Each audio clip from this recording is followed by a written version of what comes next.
მივესალმები საქართველოს პრეზიდენტს, მივესალმები საქართველოს პრემიერ-მინისტრს, მივესალმები დედაქალაქის მერს, მოგესალმებით ბატონო შინაგან საქმეთა მინისტრო, მთავრობის და პარლამენტის წევრებო, ძვირფასო პოლიციელებო.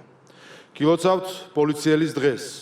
გილოცავთ თქვენ, ვინც ყოველდღიურად გახართ სახელმწიფოს, საზოგადოების და თითოეული მოქალაქის უსაფრთხოების სადარაჯოზე. სწორედ პოლიციაზე გადის ის უხილავი ზღვარი, რომელიც წესრიგს ქაოსისგან, სიმშვიდეს ძალადობისგან და კანონს თვითნებობისგან იცავს.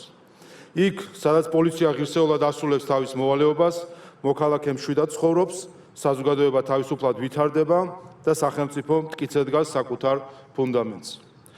თანამედროვე სახელმწიფო სამ უმთავრეს საყრდენს ეფუძნება: თავისუფლებას, სამართლიანობას და მართლწესრიგს. ამ სამიდან ვერც ერთი ვერ იარსებებს ძლიერი, პროფესიონალი და საზოგადოების დობით აღჭურვილი პოლიციის გარეშე. სახელმწიფოს სიმტკიცე იწყება კანონის პატივისცემით. იქ, სადაც ძლიერია სამართალი, ძლიერია სახელმწიფოც. თქვენი საქმიანობა სწორედ ამ პრინციპს ემსახურება. თქვენ იცავთ არა მხოლოდ წესრიგს, არამედ საქართველოს სახელმწიფოებრიობას, მის სტაბილურობას და მშვიდობიან განვითარებას. ბოლო წლების განმავლობაში საქართველომ არაერთი გამოწვევა გაიარა.